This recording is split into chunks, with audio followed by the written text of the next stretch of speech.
ਅੱਜ ਅਸੀਂ ਸਾਰੇ ਇੱਥੇ ਫੀਨਿਕਸ ਤੇ ਐਰੀਜ਼ੋਨਾ ਦੇ ਨਿਵਾਸੀ ਤੇ ਕੁਝ ਬਾਹਰੋਂ ਵੀ ਪੰਜਾਬੀ ਤੇ ਹਿੰਦੁਸਤਾਨ ਦੇ ਬਾਕੀ ਫਾਰਮਰਸ ਨਾਨ ਫਾਰਮਰ ਇੱਥੇ ਇਕੱਠੇ ਹੋਏ ਆ ਇੱਕ ਪੀਸਫੁਲ ਪ੍ਰੋਟੈਸਟ ਕਰਨ ਵਾਸਤੇ।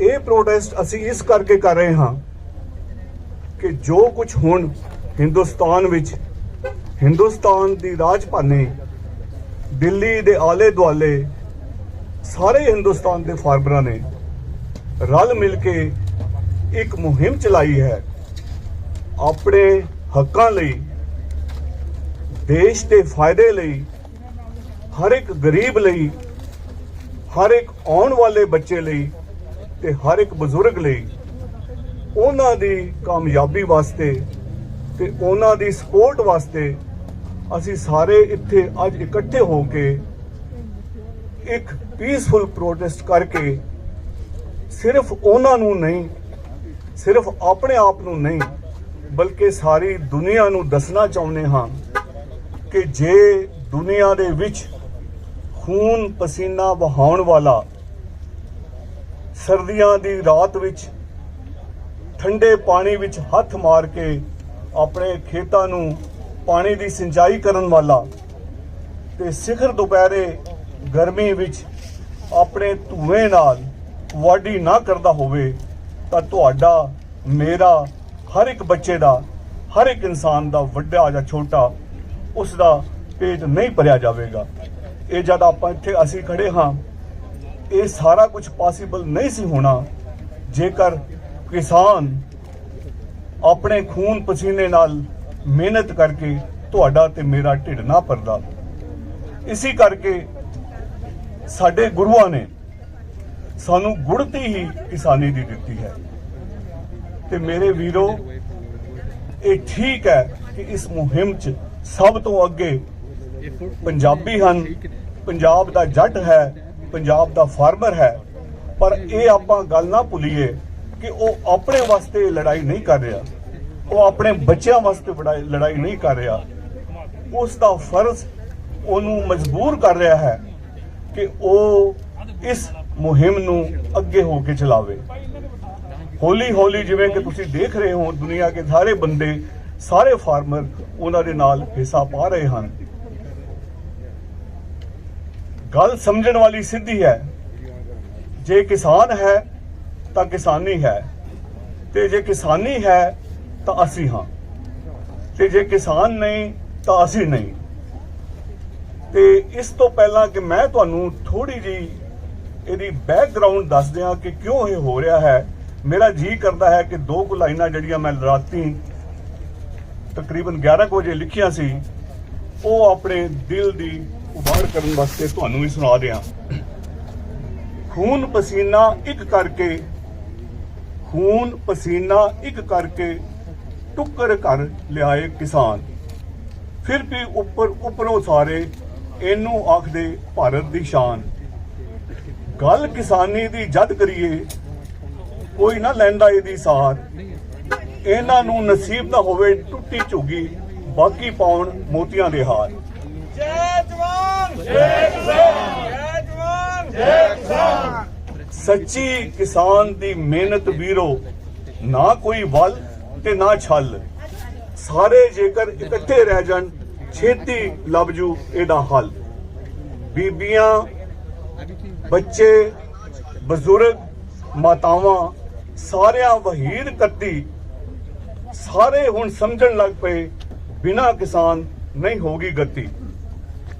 ਬਾਹਰ ਬੈਠੇ ਭਾਰਤ ਦੇ ਸੁਪੁੱਤਰੋ, ਆਪਣਾ ਫਰਜ਼ ਨਾ ਭੁਲਾਵੋ, ਨਾਲ ਉਹਨਾਂ ਦੇ ਜੇ ਬੈਠ ਨਹੀਂ ਸਕਦੇ ਤਾਂ ਆਵਾਜ਼ ਜ਼ਰੂਰ ਉਠਾਓ। ਮੇਰਾ ਜੀ ਕਰਦਾ ਹੈ, ਅੱਜ ਖਾਸ ਕਰਕੇ ਮੇਰਾ ਜੀ ਕਰਦਾ ਹੈ ਕਿ ਫਿਰ ਜਵਾਨ ਹੋ ਜਾਵਾਂ, ਮੇਰਾ ਜੀ ਕਰਦਾ ਹੈ ਕਿ ਫਿਰ ਜਵਾਨ ਹੋ ਜਾਵਾਂ ਤੇ ਅੱਗੇ ਰਲ ਕੇ ਹਿੱਸਾ ਪਾਵਾਂ। ਸਿਰਫ ਗੱਲ ਕਰਕੇ ਨਾ ਖਤਮ ਕਰਾਂ, ਸਿਰ ਕਿਸਾਨੀ ਅੱਗੇ ਝੁਕਾਵਾਂ। ਗੱਲ ਸੁਣੋ ਦੇਸ਼ ਦੇ ਮਾਲਕੋ, ਗੱਲ ਸੁਣ ਲਓ ਦੇਸ਼ ਦੇ ਮਾਲਕੋ, ਸੁਣੋ ਗੱਲ ਮੇਰੀ ਬਾਈ ਜੀ, ਬਿਨਾਂ ਕਿਸਾਨ ਦੀ ਫੈਸਲਾ ਜੇ ਨਾ ਹੋਇਆ ਤਾਂ ਵਾਪਸ ਨਹੀਂ ਜਾਊ ਇਹ ਲੁਕਾਈ ਜੀ। ਤੇ ਗੱਲ ਹੁਣ ਸਿਰਫ ਇੰਨੀ ਹੈ ਕਿ ਬਹੁਤ ਸਾਰਿਆਂ ਨੂੰ ਪਤਾ ਹੈ, ਬੜੀਆਂ ਯੂਟਿਊਬਸ, ਬੜੇ ਮੈਸੇजेस ਸੋਸ਼ਲ ਮੀਡੀਆ ਤੇ, ਕਿ ਇਹ ਜਿਹੜੇ ਲਾਜ਼ ਇਨੈਕਟ ਹੋਏ ਸੀ 3 ਲਾਜ਼, ਇਹ ਅਗਸਤ ਦੇ ਅਖੀਰਲੇ ਮਹੀਨੇ, ਅਖੀਰਲੇ ਹਫਤੇ ਤੇ ਸਤੰਬਰ ਦੇ ਪਹਿਲੇ ਹਫਤੇ ਵਿੱਚ, ਇਹ ਬੇਸਿਕਲੀ ਜਿਹੜੀ ਐਗਰੀਕਲਚਰਲ ਇੰਡਸਟਰੀ ਹੈ ਉਹਨੂੰ ਡੀਰੈਗੂਲੇਟ ਕਰਨ ਦੀ ਕੋਸ਼ਿਸ਼ ਕਰ ਰਹੇ ਹਨ। ਇਹ ਸਾਨੂੰ ਸੋਚਣ ਦੀ ਲੋੜ ਹੈ ਕਿ ਹਿੰਦੁਸਤਾਨ ਦੇ ਤਕਰੀਬਨ 60 ਤੋਂ 70% ਜਿਹੜੇ ਲੋਕ ਹਨ ਉਹ ਐਗਰੀਕਲਚਰਲ ਬਿਜ਼ਨਸ ਜਾਂ ਉਹਦੇ ਰਿਲੇਟਡ ਬਿਜ਼ਨਸ ਨਾਲ ਹਨ। Majority of farmers in India are poor, ਤੇ ਉਹਨਾਂ ਕੋਲੇ ਸਿਰਫ 5 ਏਕੜ ਜਾਂ ਉਹਦੇ ਤੋਂ ਘੱਟ ਲੈਂਡ ਹੈ। ਇਹ ਜਦੋਂ ਲਾਅ ਬਣਾਏ ਗਏ, ਕਿਸੇ ਨੇ ਉਹਨਾਂ ਤੋਂ ਪੁੱਛਿਆ ਨਹੀਂ ਕਿ ਭਾਈ ਇਹ ਅਸੀਂ ਕਰਨ ਲੱਗੇ ਹਾਂ, ਕੀ ਇਹ ਤੁਹਾਡੇ ਫੇਵਰ ਵਿੱਚ ਹੈ, ਕੀ ਇਹ ਤੁਹਾਨੂੰ ਕਿਸੇ ਤਰੀਕੇ ਨਾਲ ਹੈਲਪ ਕਰੇਗਾ।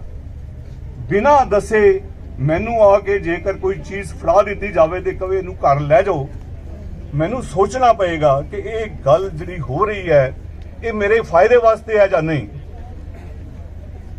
ਇਹਨਾਂ ਜਿਹੜੇ ਲਾਜ਼ ਹਨ, ਇਹਨਾਂ ਦੀ ਇੰਪੋਰਟੈਂਟ ਚੀਜ਼ ਇਹ ਹੈ ਕਿ ਜਿਹੜੀਆਂ ਸਬਸਿਡੀਜ਼ ਮਿਲਦੀਆਂ ਸੀਗੀਆਂ ਗਰੀਬ ਫਾਰਮਰਾਂ ਨੂੰ ਤਾਂ ਜੋ ਉਹ ਆਪਣਾ ਕਿੱਤਾ ਕਰ ਸਕਣ, ਉਹ ਇਹਨਾਂ ਨੇ ਹਟਾ ਦਿੱਤੀਆਂ। ਇਹਨਾਂ ਨੇ ਐਗਰੀਕਲਚਰ ਨੂੰ ਡੀਰੈਗੂਲੇਟ ਕਰਨ ਦੀ ਕੋਸ਼ਿਸ਼ ਕੀਤੀ ਹੈ। ਇਹਨਾਂ ਨੇ ਐਲੀਮੀਨੇਟ ਕਰਨ ਦੀ ਕੋਸ਼ਿਸ਼ ਕੀਤੀ ਹੈ ਪ੍ਰੋਕਿਊਰਮੈਂਟ ਹਾਊਸਿਸ, ਮੰਡੀਜ਼, ਉਹਨਾਂ ਨੂੰ ਖਤਮ ਕਰਨ ਦੀ ਕੋਸ਼ਿਸ਼ ਕੀਤੀ ਹੈ। ਇਹ ਜਿਹੜੇ ਲਾਅ ਹਨ, ਇਹ ਬਿਗ ਕਾਰਪੋਰੇਸ਼ਨ ਜਿਹੜੀਆਂ ਹਿੰਦੁਸਤਾਨ ਦੀਆਂ ਹਨ ਉਹ ਇਹਨਾਂ ਨੂੰ ਸਪੋਰਟ ਕਰ ਰਹੀਆਂ ਹਨ। ਇਹ ਸਭ ਤੋਂ ਵੱਡਾ ਜਿਹੜਾ ਇਸ ਲਾਅ ਦਾ ਨੁਕਸ ਹੈ ਉਹ ਇਹ ਹੈ ਕਿ ਮਿਨੀਮਮ ਸਪੋਰਟ ਜਿਹੜੀ ਪ੍ਰੋਗਰਾਮ ਹੈ, ਪ੍ਰਾਈਸਿਸ ਹੈਗੀਆਂ MSP, ਉਹਨੂੰ ਖਤਮ ਕਰਨ ਦੀ ਕੋਸ਼ਿਸ਼ ਕਰ ਰਹੀਆਂ ਹਨ। ਇਹਨੇ ਲਾਅ ਦਾ ਨਤੀਜਾ ਇਹ ਨਿਕਲਣਾ ਹੈ ਕਿ ਜਿਹੜੇ ਵੱਡੀਆਂ ਮੈਗਾ ਪ੍ਰਾਈਵੇਟ ਕੰਪਨੀਆਂ ਹਨ ਉਹਨਾਂ ਨੇ ਕੰਟਰੋਲ ਕਰ ਲੈਣਾ ਹੈ ਸਾਰਿਆਂ ਨੂੰ। ਹਾਲ ਦੇਖ ਲਓ, ਇੱਥੇ ਜਿੱਥੇ ਕਿਤੇ ਵੀ ਵਾਲਮਾਰਟ ਖੁੱਲੀ ਹੈ ਉਹਦੇ ਆਲੇ ਦੁਆਲੇ ਦੇ ਸਾਰੇ ਜਿਹੜੇ ਛੋਟੇ ਬਿਜ਼ਨਸ ਹਨ ਉਹਨਾਂ ਨੂੰ ਠੱਪ ਕਰਨਾ ਪੈ ਰਿਹਾ ਆਪਣਾ ਕੰਮ। ਇਹ ਅਲਟੀਮੇਟਲੀ ਸਾਰਾ ਕੁਝ ਕਨਵਰਟ ਹੋ ਜਾਣਾ ਹੈ ਕੰਟਰੈਕਟ ਫਾਰਮਿੰਗ ਵਿੱਚ। ਇਨ ਅਦਰ ਵਰਡਸ ਕਿ ਫਾਰਮਰ ਜਿਹੜਾ ਹੈ ਉਹ ਇੱਕ ਕਾਮਾ ਬਣ ਕੇ ਆਪਣੀ ਹੀ ਜ਼ਮੀਨ ਤੇ ਐਮਪਲਾਈ ਬਣ ਜਾਊਗਾ ਇਹਨਾਂ ਵੱਡੀਆਂ ਕਾਰਪੋਰੇਸ਼ਨਸ ਦਾ। ਇਹਨਾਂ ਨੇ ਪ੍ਰਾਈਸਾਂ ਸੈੱਟ ਕਰਕੇ ਪਹਿਲਾਂ ਅੱਛੀਆਂ ਪ੍ਰਾਈਸਾਂ ਦੇ ਕੇ ਹੌਲੀ ਹੌਲੀ ਜਦੋਂ ਹਰ ਇੱਕ ਚੀਜ਼ ਇਹਨਾਂ ਦੇ ਹੱਥ ਵਿੱਚ ਆ ਜਾਏਗੀ ਫਿਰ ਇਹਨਾਂ ਨੇ ਐਕਸਪਲੋਇਟ ਕਰਨਾ ਹੈ ਗਰੀਬ ਫਾਰਮਰਾਂ ਨੂੰ।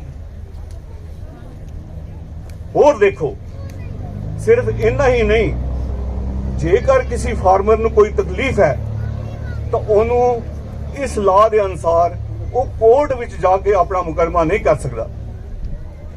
ਉਹਨੂੰ ਕਿਹਾ ਗਿਆ ਹੈ ਕਿ ਤੂੰ SDO ਕੋਲ ਚਲਾ ਜਾ, SDM ਕੋਲ ਚਲਾ ਜਾ, DC ਕੋਲ ਚਲਾ ਜਾ। ਹੁਣ ਤੁਸੀਂ ਆਪ ਇਮੇਜਿਨ ਕਰੋ ਕਿ ਜੇ DC ਨੂੰ ਇਹ ਕਿਹਾ ਜਾਵੇ ਕਿ ਤੈਨੂੰ 5 ਲੱਖ ਰੁਪਏ ਉਧਰੋਂ ਆ ਰਹੇ ਹਨ, ਉਹ ਤੁਹਾਡੀ ਗੱਲ ਸੁਣੇਗਾ ਕਿ ਉਸ ਕਾਰਪੋਰੇਸ਼ਨ ਦੀ ਗੱਲ ਸੁਣੇਗਾ। ਇੰਨਾ ਸਿੰਪਲ, ਇੰਨਾ ਕਲੀਅਰ ਇਨਜਸਟਿਸ, ਉਹ ਵੀ ਹਿੰਦੁਸਤਾਨ ਨੂੰ, ਜਿਹਨੂੰ ਆਪਾਂ ਡੈਮੋਕ੍ਰੇਸੀ ਕਹਿੰਦੇ ਆ ਦੁਨੀਆ ਦੀ ਸਭ ਤੋਂ ਵੱਡੀ, ਉੱਥੇ ਸਾਡੀਆਂ ਅੱਖਾਂ ਦੇ ਸਾਹਮਣੇ ਹੋ ਰਿਹਾ ਹੈ। Farmers can not go to court. ਇਹ ਸਭ ਤੋਂ ਵੱਡੀ ਪੇਨਫੁਲ ਗੱਲ ਹੈ। ਤੇ ਉਸ ਤੋਂ ਬਾਅਦ ਅਸੈਂਸ਼ੀਅਲ ਕਮੋਡਿਟੀ ਐਕਟ, ਜਿਹਦਾ ਮਤਲਬ ਇਹ ਹੈ ਕਿ ਡੇ ਬਾਈ ਡੇ ਜਿਹੜੇ ਆਈਟਮ ਹਨ ਉਹਨਾਂ ਦੀ ਪ੍ਰਾਈਸ ਸਟਰਕਚਰ ਜਾਂ ਕਿਹੜੀ ਚੀਜ਼ ਉਗਾਉਣੀ ਹੈ ਆਪਣੇ ਫਾਰਮ ਵਿੱਚ ਉਹਨਾਂ ਦੇ ਹੱਥ ਵਿੱਚ ਹੋਵੇਗੀ। They will raise the prices for the consumers. ਇਹਦਾ ਨੁਕਸਾਨ ਸਾਰੀ ਜਨਤਾ ਨੂੰ ਹੋਣਾ ਹੈ। ਉਹੀਓ ਜਿਹੜੇ ਹੁਣ ਸਾਡੇ ਅਗੇਂਸਟ ਹਨ, ਸਭ ਤੋਂ ਪਹਿਲਾਂ ਨੁਕਸਾਨ ਉਹਨਾਂ ਨੂੰ ਹੋਊਗਾ। ਇੱਕ ਵਿਚਾਰਾ ਕਿਸਾਨ ਪੱਲੇਦਾਰ ਬਣ ਕੇ ਕਾਮਾ ਬਣਾ ਦਿੱਤਾ ਜਾਏਗਾ। 70,000 ਆੜ੍ਹਤੀ ਬੇਰੁਜ਼ਗਾਰ ਹੋ ਜਾਣਗੇ। 80,000 ਪੱਲੇਦਾਰ ਖਤਮ ਹੋ ਜਾਣਗੇ, ਸਾਰੇ ਦਿਹਾੜੀਆਂ ਕਰੋਗੇ। Since 1970 ordinary employees ਜਿਹੜੀ ਇਨਕਮ ਹੈ, ਜਿਹੜੇ ਉੱਥੇ ਕੰਮ ਕਰਨ ਵਾਲੇ EMPLOYEE ਹਨ ਗਵਰਨਮੈਂਟ ਦੇ ਜਾਂ ਪ੍ਰਾਈਵੇਟ ਕੰਪਨੀਆਂ ਦੀ, ਇਮੇਜਿਨ ਕਰੋ ਕਿ 1970 ਤੋਂ ਲੈ ਕੇ ਹੁਣ ਤੱਕ ਉਹਨਾਂ ਦੀ ਪ੍ਰਾਈਸ, ਉਹਨਾਂ ਦੀ ਜਿਹੜੀ ਤਨਖਾਹ ਹੈ 120 ਤੋਂ ਲੈ ਕੇ 150 ਟਾਈਮ ਉੱਪਰ ਹੋ ਗਈ ਹੈ।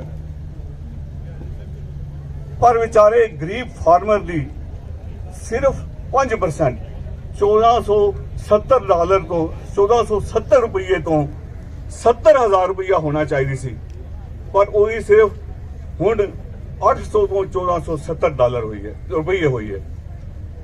ਜਿਹੜੇ ਅਲਾਉਂਸਸ ਗਵਰਨਮੈਂਟ ਦੇ EMPLOYEES ਨੂੰ ਦਿੱਤੇ ਜਾਂਦੇ ਹਨ, ਫॉर एग्जांपल ਸੋਚਣ ਦੀ ਗੱਲ ਹੈ ਕਿ 20,000 ਤੋਂ ਲੈ ਕੇ 25,000 ਤੱਕ ਕਈ ਜਿਹੜੀਆਂ ਗਵਰਨਮੈਂਟ ਦੀਆਂ ਜੌਬ ਹਨ, ਉਹਨਾਂ ਵਿੱਚ ਕੱਪੜੇ ਧੋਣ ਵਾਸਤੇ ਦਿੱਤੇ ਹਨ, ਸਾਲ ਦੇ ਦਿੱਤੇ ਜਾਂਦੇ ਹਨ। ਪਰ ਇੱਥੇ ਉਹੀਓ 1470 1475 ਸਾਰਾ ਕੁਝ ਪਾ ਕੇ ਇੱਕ ਗਰੀਬ ਕਿਸਾਨ ਨੂੰ ਉਹਦੇ ਕੁਇੰਟਲ ਦੇ गेहूं की कीमत मिलती है। सिर्फ 5% ओदी लागत ते ओदी लेबर ते ओनू इतने पिछले 30-40 सालों में सिर्फ ये बनाया गया है। ये सरोसर बेइंसाफ है, ये सरोसर गलत है। चाहे तुसी फार्मर हो, चाहे तुसी फार्मर नहीं हो, चाहे तुसी अमरीका च रहिंदे हो, चाहे तुसी इंडिया च रहिंदे हो, मेरे वीरो ये गलत है।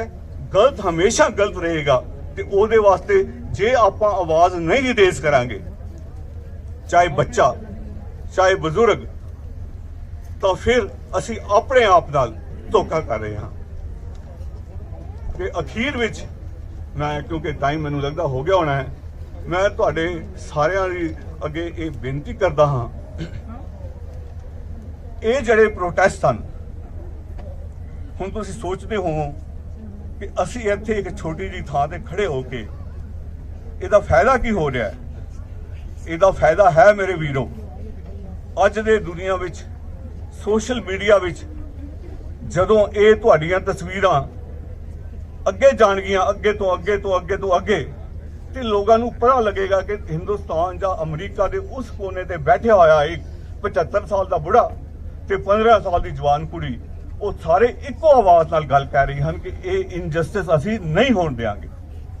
ਇਹ ਬਹੁਤ ਜ਼ਰੂਰੀ ਹੈ, ਪਰ ਇੱਕੋ ਚੀਜ਼ ਖਿਆਲ ਕਰਨੀ ਹੈ, ਜਿਵੇਂ ਕਿ ਸੋਢੀ ਸਾਹਿਬ ਨੇ ਕਹੀ ਹੈ ਕਿ ਆਪਣਾ ਡਿਸਪਲਿਨ, ਇੱਥੇ ਲੋੜ ਨਹੀਂ ਹੈ ਕੋਈ ਇਹੋ ਜਿਹੀ ਗੱਲ ਕਰਨ ਦੀ, ਜਿਵੇਂ ਕਿ ਉਹਨਾਂ ਨੇ ਕਿਹਾ ਹੈ ਤੁਹਾਨੂੰ, ਕਿ ਜਿਹਦੇ ਨਾਲ ਇਹ ਮਹਿਸੂਸ ਹੋਵੇ ਕਿ ਅਸੀਂ ਸਿਰਫ ਇੱਕ ਧਰਮ ਨੂੰ ਬਿਲੋਂਗ ਕਰਦੇ ਹਾਂ ਜਾਂ ਸਾਡਾ ਮੁੱਦਾ ਹਿੰਦੁਸਤਾਨ ਦੀ ਪੋਲੀਟਿਕਸ ਨੂੰ ਚੇਂਜ ਕਰਨ ਦਾ ਹੈ। ਇਹ ਨਹੀਂ ਹੈ। ਸਾਡਾ ਮੁੱਦਾ ਸਿਰਫ ਇਹ ਹੈ ਕਿ ਸਾਡਾ ਇਨਸਾਫ ਸਾਨੂੰ ਵਾਪਸ ਕਰੋ। ਤੇ ਜਿਵੇਂ ਮੈਂ ਪਹਿਲਾਂ ਕਹਿ ਚੁੱਕਿਆ ਹਾਂ, ਇਹ ਗੱਲ ਸੱਚ ਜੇ ਕਿ ਕਿਸਾਨ ਦੀ ਵੈਲਫੇਅਰ ਵਿੱਚ ਮੇਰੀ ਵੈਲਫੇਅਰ ਹੈ, ਉਹਦੀ ਖੁਸ਼ੀ ਵਿੱਚ ਮੇਰੀ ਖੁਸ਼ੀ ਹੈ, ਉਹਦੇ ਦਰਦ ਵਿੱਚ ਮੇਰਾ ਦਰਦ ਹੈ। If there is no kisan, there is no man left on this world. In this world, he grows, we eat, he breathes, we breathe. Let us therefore pray and say that this movement does not get corrupted by the power that be, चाहे वो इंसान हिंदुस्तान का leader होवे, चाहे वो किसी और देश का लीडर होवे। Let us all pray for its success, and I will say, long live Kisan, long live Kisani। Waheguru ji ਕਾ ਖਾਲਸਾ, ਵਾਹਿਗੁਰੂ ਜੀ ਕੀ ਫਤਿਹ। बोले सोनिहाल। धन्यवाद डॉक्टर साहब, धन्यवाद।